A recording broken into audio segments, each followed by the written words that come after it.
बाढ़ और बारिश की वजह से देश इस वक्त हाहाकार मचा हुआ है। कई ऐसे राज्य हैं जहां पर स्थिति काफी गंभीर हो गई है। महाराष्ट्र, मध्य प्रदेश, बिहार और गुजरात समेत देश के कई हिस्सों में हालात बिगड़े हुए हैं। सबसे ज्यादा बुरा हाल है महाराष्ट्र का। महाराष्ट्र की ये 3 तस्वीरें बाढ़ से हुई बर्बादी की गवाही दे रही हैं। कोल्हापुर में जहां सड़क थी वहां नाव चल रही है। जहां तलक आपको नजर आपकी जाएगी वहां पानी ही पानी दिखाई दे रहा है। सांगली में भी कई इलाकों में पानी भरा है, लेकिन क्योंकि पिछले कुछ घंटों से बारिश बंद है, इसीलिए कई इलाकों में जमा पानी का स्तर अब घट भी रहा है। वहीं सातारा में बाढ़ ने जो बर्बादी की, उसके बाद सैकड़ों लोग बेघर हो गए और अब राहत शिविरों में रहने के लिए मजबूर हैं। आज से उद्धव ठाकरे भी सातारा का दौरा कर हालात का जायजा लेंगे। कोल्हापुर में बाढ़ का असर कैसा है देखिए। इस समय हाईवे के ठीक बगल में इस समय हम मौजूद हैं और बोट, जिन सड़कों पर गाड़ियां चलती थी, चरपहिए चलते थे, वहां पर आज बोट चलती दिखाई देगी। कारण क्या रहा कि जो पंचगंगा नदी थी, लगातार हुई बारिश के बाद पंचगंगा नदी पर पानी चढ़ गया और पानी चढ़ा भी तो कैसा, देखिए ठीक सामने हमारे कार के शोरूम है, ठीक सामने हमारे यहाँ पर आपको होटल दिखाई देंगे और सब जलमग्न है। कल तलक तो पानी इतना था कि ये सब डूबे ही हुए थे पानी में। आज जब पानी कुछ घटा है तो पानी उतरता दिख रहा है। एक नज़र दिखाइए योगेंद्र गुप्ता जी, किस तरीके से जो पीछे का कारशेड है वो पूरी तरीके से अभी भी पानी में डूबा हुआ दिखाई दे रहा है। ये इसके आसपास का पूरा इलाका है। हमारे ठीक पीछे हाईवे का हिस्सा दिखाई दे रहा है, दुकानें दिखाई दे रही हैं, सब कुछ जलमग्न है, हाईवे भी जलमग्न है। जो लोकल अथॉरिटी की टीमें हैं रेस्क्यू करने के लिए, ट्रैफिक को रोकने के लिए, वो आपको वहाँ पे दिखाई देंगी। एनडीआरएफ की, टीडीआरएफ की और लोकल रेस्क्यू टीम है, वो लगी हुई है लगातार। जो ज़रूरत के लोग हैं, जो ज़रूरत की मशीनें हैं, उनको आगे पीछे ले जाने के लिए लगातार जो बोट का इस्तेमाल हो रहा है। टीम से भी हम बात करते हैं। सर, कितनी मुश्किलें आ रही हैं? पिछली बार 19 में भी थे आप लोग, इस बार भी कितनी मुश्किलें आ रही हैं? बहुत मुश्किलें आ रही है सर। ये जो है पानी के अंदर वाला वायर वगैरह है हमारे बोट में लगातार फंस रहा है। वैसे ही रेस्क्यू करके हम लोगों को बाहर यहाँ से निकाल रहे हैं। ये बता रहे हैं कि पानी इतना चढ़ा था कि सड़कों पर जो ऊंचाई पे तार होता है वो तक डूबा हुआ था, वो गाड़ी में फंस रहा है। वो फंस रहा है सभी।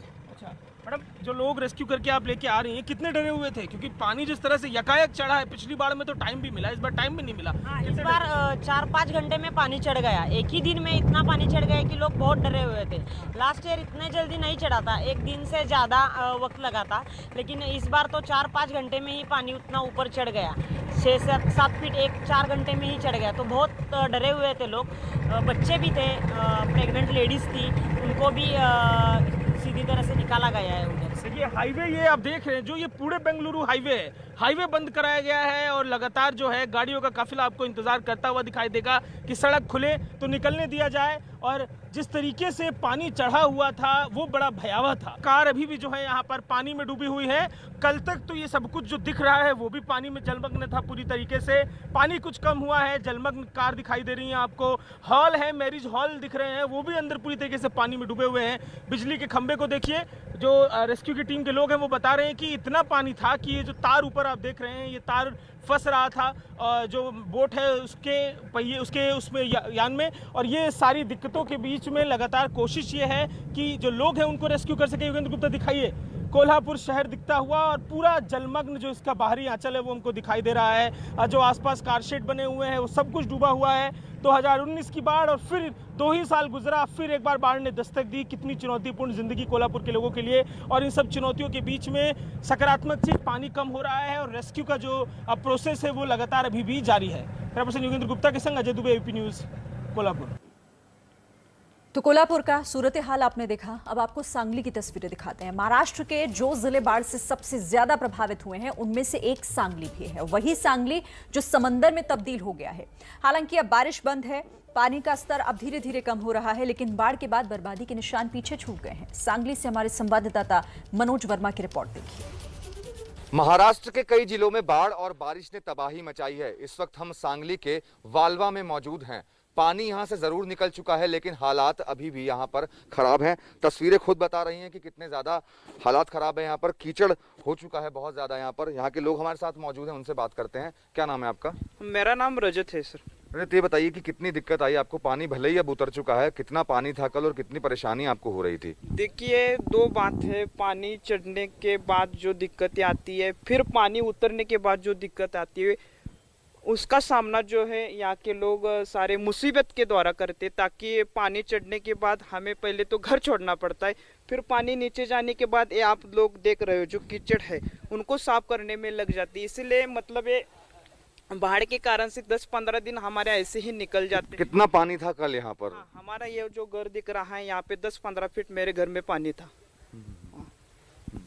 पानी उतरा कब है?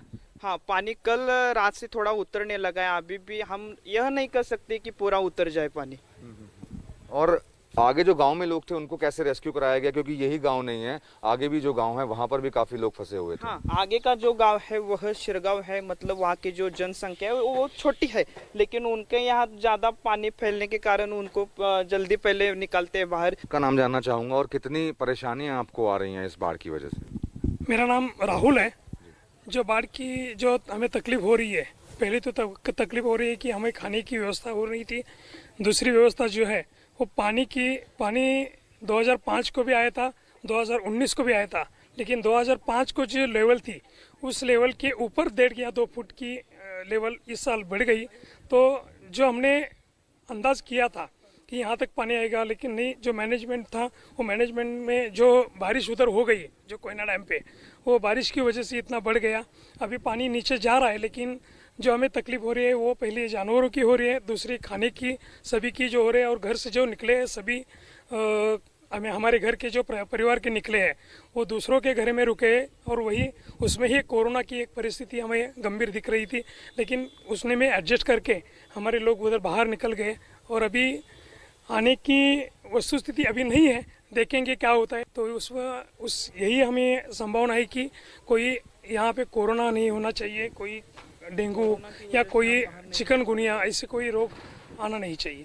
पानी भले ही यहाँ पर उतर गया है, लेकिन उसके बावजूद समस्याएं बरकरार बनी हुई है। आपको बताना चाहूंगा कि जो वालवा गांव है वो बिल्कुल कृष्णा नदी से सटा हुआ है। यही वजह है कि जब कृष्णा नदी का जलस्तर बढ़ा तो पूरे गांव में पानी आ गया, 10 फीट से ऊपर यहाँ पर भी पानी था, और अब कीचड़ यहाँ पर बना हुआ है। अभी भी कीचड़ को जब साफ किया जाएगा उसके बाद जो लोग अपने घरों से निकल गए थे वो लोग वापस आएंगे, लेकिन समस्याएं अभी भी बरकरार है। भले ही बारिश नहीं हो रही है, लेकिन अगर बारिश हो जाती है और जलस्तर बढ़ता है फिर से, तो फिर से हालात यहाँ पर बुरे हो सकते हैं। कैमरामैन जितेंद्र सिंह के साथ मनोज वर्मा, एबीपी न्यूज, वालवा। तो महाराष्ट्र के 11 जिले ऐसे हैं जो बाढ़ प्रभावित हैं। हजारों लोग इस वक्त बेघर हो गए हैं। इन सबके बीच शिवसेना सांसद संजय राउत ने कहा है कि बाढ़ पीड़ितों की सरकार हर संभव मदद करेगी।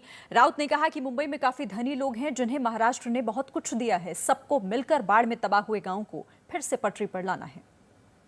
बहुत से लोगों की जो जान चली गई है, उसके न आगे रहा न कोई पीछे रहा, फिर एक बार उनका जिंदगी को संवारना है। तो महाराष्ट्र सरकार तो पूरी कोशिश करेगी, लेकिन केंद्र सरकार को भी ज़्यादा से ज़्यादा मदद महाराष्ट्र को करनी पड़ेगी। और दूसरी बात, मुंबई जैसे शहरों में जो बड़े बड़े धनिक लोग हैं, जो हमेशा देश में कोई भी संकट आता है तो आगे आकर मदद करते हैं, लेकिन अपने महाराष्ट्र पे संकट आया है, तो ये सभी लोगों ने अब ज़्यादा ध्यान महाराष्ट्र के ऊपर देना चाहिए। माड़ हो, चिपळूण हो, सातारा हो, कोल्हापुर हो, सांगली हो, जहाँ जहाँ गांव से गांव उद्ध्वस्त हुए हैं वो गांव को फिर एक बार हमको खड़ा करना पड़ेगा। सरकार तो अपनी तरफ से पूरी कोशिश करेगी, कोई भी हम कसर नहीं छोड़ेंगे मदद करने में। ना कानून आड़ आएगा ना नियम आड़ आएगा, हर व्यक्ति को मदद मिलेगी और फिर बार उनकी नई जिंदगी दी जाएगी, ये मुख्यमंत्री साहब ने कहा है। लेकिन हम सबकी जिम्मेदारी बनती है, जिसने इस महाराष्ट्र को, महाराष्ट्र ने जिसको दिया है, कुछ बनाया है, वो सबकी जिम्मेदारी दिलदारी दिखाने। तो ये तो महाराष्ट्र की बात हो गई। बात अब जम्मू की भी कर लेते हैं, क्योंकि कल रात से वहां भारी बारिश हो रही है और इस वजह से निचले इलाके इस वक्त जो हैं वो जलमग्न हो गए हैं। डोडा बस्ती में मौजूद खेल का मैदान इस वक्त तालाब दिख रहा है। डोडा बस्ती में बने हुए घर और दुकानें सब कुछ पानी में डूबे हुए हैं। जम्मू से हमारे संवाददाता अजय बाचलू की एक रिपोर्ट देखिए। सोमवार और रविवार की दरमियानी रात जम्मू के आसमान से जो बारिश बरसी है वो लोगों के लिए आफत बन के बरसी है। मेरे पीछे जो आप ये इलाका देख रहे हैं ये कोई तालाब नहीं बल्कि एक मैदान है जहां पर कई फीट पानी भर गया है। ये जम्मू का लोलेंग डोडा बस्ती का इलाका है जहां एक रात की बारिश ने किस तरह यहाँ कहर बरपाया है ये आप देख सकते हैं। यहाँ पर केवल ये मैदान नहीं बल्कि कई दुकानों और घरों में भी पानी भर गया है। आलम यह है कि अभी भी पानी यहाँ, अभी भी बारिश यहाँ बरस रही है और लोग अब ये दुआ कर रहे हैं कि कब ये आफत की बारिश रुके और इन्हें थोड़ा चैन मिले, इन्हें थोड़ा सुकून मिले, क्योंकि इस बारिश के चलते ये लोग अपने घरों में नहीं रह पा रहे हैं क्योंकि घरों में भी पानी भर गया है। और यहाँ इस इलाके से बुजुर्गों और बच्चों का निकालना मुश्किल है क्योंकि यहाँ जो सड़क इस मैदान की तरफ आती है उसमें भी कई फीट पानी भर गया है। आपका क्या नाम है? राजेश कुमार सर। राकेश जी, क्या हर साल यहाँ ऐसे ही होता है? जी सर, ऐसे ही होता है। तो अभी क्या दिक्कत है, अभी क्या परेशानी? अभी दिक्कत सर ये है कि ये नाली निकली हुई है, जो रोड का पानी बाहर वाला वो भी सारा इधर आके इकट्ठा होता है और हमें बड़ी मुश्किल हो रही है। घरों में पानी भर गया, हम अंदर नहीं बैठ सकते, नहीं बाहर बैठ सकते। तो क्या घरों में जो बुजुर्ग बच्चे उनको कैसे निकाल रहे हो? सर बहुत मुश्किल आ रही है हमें। आप देख सकते हैं दर्द इस शख्स की आंखों में लगातार। क्या घर में बच्चे भी हैं आपके? जी सर। वो घर में ही पड़े हैं? जी। नहीं निकल पा रहे उनको? नहीं सर। हैं? नहीं सर। अब क्या दुआ कर रहे हैं भगवान से? सर खड़ा होगा तो कहीं दुआ करते हैं कि हम बच्चों को कहीं साइड में लगाएं। साइड पे लगाएं। तो ये दिक्कतें हैं, आप देख सकते हैं ये शख्स यहाँ रो रहा है। आपका क्या नाम है सर? मेरा सर मान सिंह परियार। मान सिंह जी, कितनी दिक्कत है इस बारिश से, क्योंकि कहीं कहीं फीट पानी में आप खड़े हैं? हाँ, अभी ये बारिश सुबह से हुई और बारिश सुबह से होने से ये पानी काफ़ी इकट्ठा हो गया। और वैसे ये ड्रेन यहाँ बनी है, ड्रेन बनने के बाद में ये पानी खड़ा हो रहा है। इससे पहले ड्रेन बनने से पहले पानी नहीं खड़ा होता था और पानी जज़ब हो जाता थे, रेत वगैरह खा जाती थी, नीचे पानी जज़ब हो जाता। लेकिन ड्रेन बनने के बाद में पानी बिल्कुल खड़ा हो रहा है। हमें शिव जी का मंदिर, प्राचीन मंदिर है, हमें मंदिर में भी जाना बहुत मुश्किल हो रहा है। जो घरों में बुजुर्ग और बच्चे हैं उनकी चिंता आपको सता रही है? हाँ सर, उनकी चिंता हमें सता रही है। हम तो बाहर ही निकल के हम रह रहे हैं कि हम देख रहे हैं कि कहाँ से कैसे निकलें बाहर। मेरे पीछे आप देख सकते हैं बारिश गिर रही है लगातार आसमान से। लोग अब छतों पर सहारा ले रहे हैं क्योंकि यहाँ लोगों के घरों में पानी घुस गया है। और अब जो जम्मू में की बारिश है, अब दिक्कत यह भी है कि मौसम विभाग ने अगले 3 दिनों तक जम्मू में भारी बारिश का अनुमान जताया है। ऐसे में इन लोगों की दिक्कतें कम होती नहीं दिख रही। कैमरामैन पवन चौधरी के साथ अजय वासले, एबीपी न्यूज़, जम्मू।